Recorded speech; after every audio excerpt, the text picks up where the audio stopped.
巴黎奥运博胜区的金牌选手林玉婷受到真侪性别事件的攻击哦。教育部是找林玉婷来翕反霸凌的宣传影片，鼓励学生看到有霸凌，就要勇敢站出来，来帮助被害者。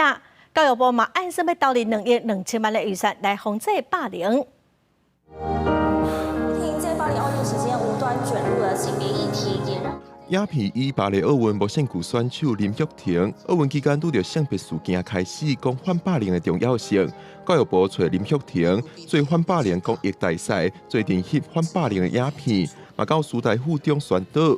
教育部为了防治霸凌等等，也投入2.2亿的预算，协助全国高中以下学校进行学生辅导工作。校园这个霸凌防治里边有提供了2.2亿，是支持学校里边。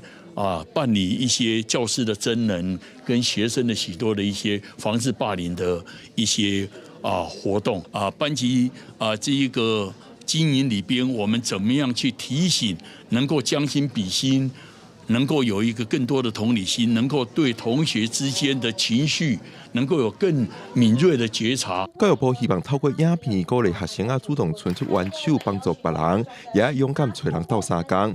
但是有学生嘛提出质疑，拄到霸凌向老师报告，敢真正有效？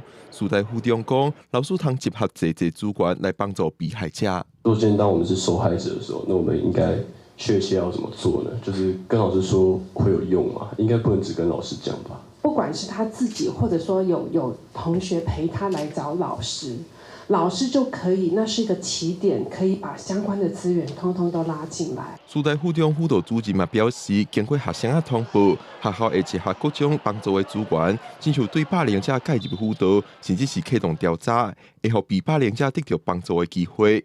教育部表示，为了推动反霸凌工作，也建立反霸凌调查人才库，办理事件处理甲相关人员的研习，积极推动霸凌防治。记者温林玉凯台报道。